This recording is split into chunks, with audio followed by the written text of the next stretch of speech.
አደይ እንግዲህ ፈተናዋ አበዛዙ አይጣል ነው በሉ። በጣም ነው ፈተናዋ የበዛው። እንግዲህ አደይ አሁን ምርጫ ተሰጥቷታል፣ በጣም ከባድ ምርጫ።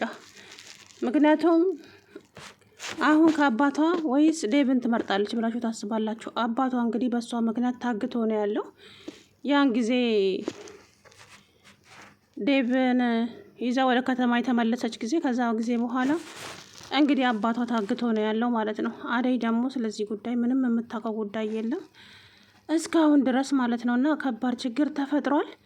ምንም ማድረግ አይቻልም እንግዲህ ምክንያቱም አደይ አሁን ላይ ያለችበት እናም አባትሽ ባንቺ ምክንያት ታግቶ እስከ ዛሬ አባታችን እንኳን የት ነው ያለው ብላችሁ አልጠየቃችሁም?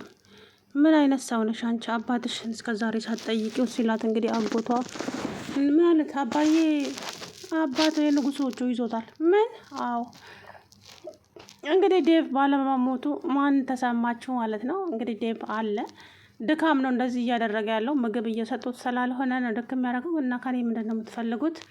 ምንድን ነው የምትፈልጉት? አንተ ወደ መጣህበት ትሄዳለህ፣ አርፈ ተቀመጥ። አደይን ግን መቼም አታገኛትም። አደይ አሁን እጃችን ላይ ገብታለች። ስለዚህ አደይን የማግኘቱን እድሉን እርሳውና አንተን እንለቀሃለን፣ ወደ መጣህበት ትሄዳለህ ብሎታል። እንግዲህ እሷ ደግሞ ዴቭን ሳላገኘው የትም መንቀሳቀስ አልችልም፣ የትም አልሄድም አለች። ከዛ በኋላ እሺ ብለው እንግዲህ እንትን አሏት ማለት ነው። ይዘዋት ሄደ። ይዘዋት ሲሄድ እሱ ደህና ነው፣ ምንም እንትን አላለም። ማውራት ግን አይችልም፣ ደክሞታል በጣም። እናም ልቀቁኝ፣ ወደ ቤቴ ሊሄድ እባካችሁ ልቀቁኝ እያላቸው ነው። ትሄዳለህ፣ አትቸኩል እያሉት ሮማኔም እንግዲህ ወደ ቤቷ ተመልሳለች። አይ ሮማንና አሹ ነገር በጣም ነው የሚያስቀኝ። እንደው አሁን ሮማኔ ቀለበቱን አልሰረቀችም፣ በእርግጥም ግን ከእሷ ጋር ተመሳሰለ እንጂ ምክንያቱም እሷ ከቤት የወጣች ቀን ነው ቤዛ የሰረቀችው ቀለበቱን። ስለዚህ እች ልጅ ምንም የምታውቀው ጉዳይ የለም። እናም አሁን ምንድን ነው ቤዛ ፍቅር ጠርጥራታለች። ባለፈው እንግዲህ ስጠይቃት እኔ ታባሽ አየሁልሽ የማውቀው ጉዳይ አለ እንዴ ምን አቀልሻለሁ ምናምን ብላ ነበር ፍቅርን ያባረረቻት። ስለዚህ ወርቁ ያለው ቤዛ ጋ ነው እንጂ ሮማኔ ምን የምታውቀው ጉዳይ የለም። እንግዲህ ታለም ደግሞ ወይ ጉድ እማዬ እንዴት ሮማንን እዚህ ቤት ትመልሻታለሽ? ቆይ ሌባን እንዴት እዚህ ቤት መልሰሽ ታመጫለሽ? ስሚ ፍቅር፣ አንቺም ሩታም ስለ ሮማን ምንም አይመለከታቸውም። እሺ እኔ ነኝ የማውቀው ሁሉንም። ስለዚህ አንድ ነገር እናገራለሁ ብትይ ውርድ ከራሴ አለቻት። ከዛ በኋላ እንግዲህ እናቲቱም ልጅቱም በጣም ተፋጠጡ። ይልቁንስ ሩታን ጥረት የማናገራቸው ነገር አለ አለቻት። እንግዲህ ወርቁን የሰረቀችው ቤዛ ናት። ታለም ራሱ ለምን እንዳልተጠራጠረች ነው እኮ ግራ ይገባኝ እንጂ ቤዛን አይታታለች መቼም። እንግዲህ አደይዬ ወስናለች። እንግዲህ ከአባቷና ከዴቭ ማንን ትመርጣለች የሚለው እንግዲህ በጣም ከባድ ነው። ምክንያቱም አባትሽ ላንቺ ብሎ ነው የታሰረው። አንቺ ግን አንድም ቀን አባቴ የት ነው ያለው ብለሽ እንኳን አልጠየቅሽው። አየሽ ግን አንቺ ከአባትሽ ይሄ ጎረምሳ በለጠብሽ። ለጎረምሳው ሲባል ሮጠሽ መጣሽ። አባትሽ ግን አንድም ቀን እንኳን የት ነው ያለው ብለሽ ጠይቀሽ አታውቂም። ቆይ ምን አይነት ልጆች ናቸው እናንተ? ምንም ቢሆን አባት እኮ ነው፣ አባት ነው። እናንተ ግን ጎረምሳው በለጠባችሁ እያለ እንግዲህ አጎትየው በጣም ተናገረ ማለት ነው። እኔ ግን ዴቭን ሳላገኝ የትም መሄድ አልፈልግም፣ አትልፋ አለችው። ከዛ በኋላ እንግዲህ ዴቭን ታገኘዋለሽ፣ ግን አይተሽው ትመለሻለሽ። ከዛ በኋላ ጨዋታው የኔና ያንቺ ነው። ወይዘሮ አደይ አሁን እጃችን ላይ ገብተሻል። ወደዛ እምላለሁ ወደዚህ ቤቴ እንኳን አትችይም። ትሰሚኛለሽ? አንድ ነገር ለማድረግ እንኳን ብትሞክሪ ጸብሽ ከኔ ጋር ነው አላት አጎትየው። እንግዲህ በጣም ደነገጠች። ምንም ማድረግ አይቻልም። አደይ እንግዲህ አሁን አጣብቂኝ ውስጥ ገብታለች። እሺ በመጀመሪያ ዴቭን ልየው። እሺ አለልኝ ና ውሰዳት፣ ዴቭ ጋር ውሰዳት እና መልሰህ አምጣት። ከዛን ያንን ወጠጤ ወደ መጣበት ልቀቁት፣ ተመልሶ ይሂድ። በጣም ተናደደች። ከዛም እኔም ማየት አለብኝ፣ ዴቭን ማየት አለብኝ አለች ብርሃን። ና አንቺ ወደ ቤት ሂጂ፣ እናትሽ እዛ ብቻዋን ናት፣ አንቺ ወደ ቤት ሂጂ፣ አለልኝ ይዟት ይመጣል አለ። ከዛ በኋላ እንግዲህ አለልኝ በይቀጥ አደይ ነይ ዴቭ ጋር ብሎ ጎትቶ እንግዲህ ይዟት ሄደ ማለት ነው።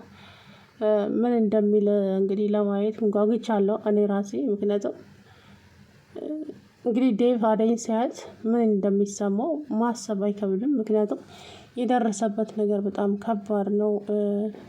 በቃ ይሄ ሁሉ በአደይ ምክንያት ነው አይደል እንግዲህ።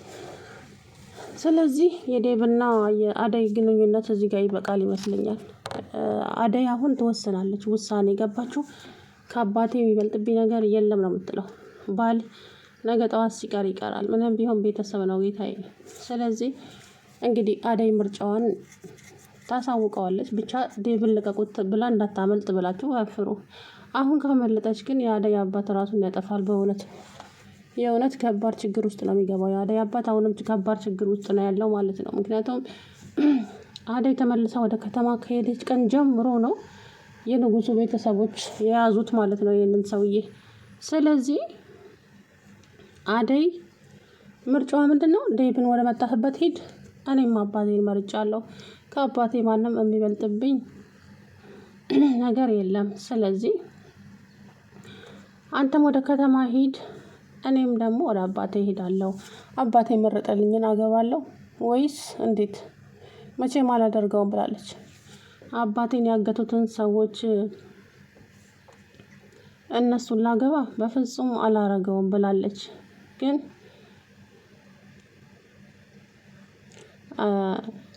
ግዴታ ደግሞ ያንን ካላደረገች እንትና አባቷን አይለቁትም። ምክንያቱም ያ የንጉሱን ወይ የልዑሉ ልጅ ካላገባች አደይ አባቷ አይለቀቅም። ገባችሁ? ስለዚህ እንግዲህ አደይ ምን ታስብ ይሆን? ወይ እኔ ግን በጣም ያሳዘነች እየሆነች ስቃይዋ በጣም ከቀን ወደ ቀን እየጨመረ ነው ያለው እና አይ ከባድ ነው ብቻ። ለማንኛውም እንግዲህ ምን እንደሚመጣ አብረን የምናየው ይሆናል። አደይ አሁን አባቷን ትመርጣለች ወይስ ዴቭን ትመርጣለች? አላውቅም። የእውነት ከባድ ነው። በጣም ከባድ እና ዴቭ እንግዲህ ተውኝ፣ ልቀቁኝ፣ ልሂድበት፣ ወደ መጣሁበት ልሂድ፣ እባካችሁ ተውኝ እያለ እንትን እያለ ነበረ ማለት ነው።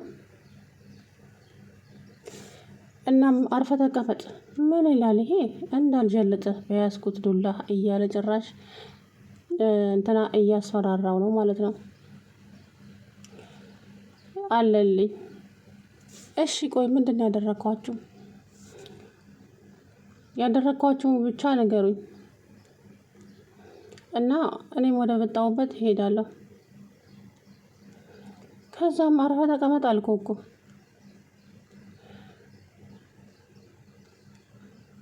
አለው የአደይ አባት አጎት። ከዛም ልጁም ደንግጦ ዝም አለ ማለት ነው። እንግዲህ አደይ አሁን ከባድ ውጥረት ውስጥ ገብታለች። ገባችሁ? አባቷን ነው ወይስ ዴቭን ነው የምትመርጠው የሚለው ለኔም ግራ ገብቶኛል። ምክንያቱም ከባድ ነው። ለአደይ ፈተናዋ በዛ። ምክንያቱም በቃ የዴቭ እና የአደይ እህል ውሃ አንድ ላይ አይደለም። በነገራችን ላይ የእውነቴን ነው የምላችሁ። የእነሱ እህል ውሃ አንድ ላይ ቢሆን ቆዩ ነበር የሚጋቡት። ስለዚህ እንግዲህ አደይም የንጉሱን ልጅ ታግባና ትናም ግን በነገራችን ላይ አደይና ዴቭ ሲጋቡ ነው ድራማው ራሱ የሚያምረው እንጂ አለበለዛ አያምርም በነገራችን ላይ። ለማንኛውም እንግዲህ እስቲ አደይም ወደ ዴቭ ሄዳለች። እሱም እሷን ሳያት ምን እንደሚሰማው ያው ማሰብ አይከብድም። ምክንያቱም በጣም ነው ውስጡ የሚነካው አደይን ካጣት ማለት ነው። ያው ለሷ ብሎ ነው እዚህ ሁሉ ነገር ውስጥ የገባው። ግን ያው እሷን አለማግኘቱ ደግሞ በጣም የባሰ ነው የሚሆንበት ማለት ነው። ለማንኛውም እንግዲህ አደይ ዴቭን ለማግኘት ቸኩላ ሄዳለች። ዴቭን አሳዩን፣ ዴቭን ማየት እፈልጋለሁ እናንተ አረመኔዎች፣ እናንተ ጨካኞች እያለች ነበረ ማለት ነው። እንግዲህ እስቲ አብረን የምናየው ይሆናል ማለት ነው ቀጣዩ። ሰላም ውድና የተከበራችሁ የቻናሌ ቤተሰቦች እንዴት ናችሁ? አለሁ ደህና ነኝ።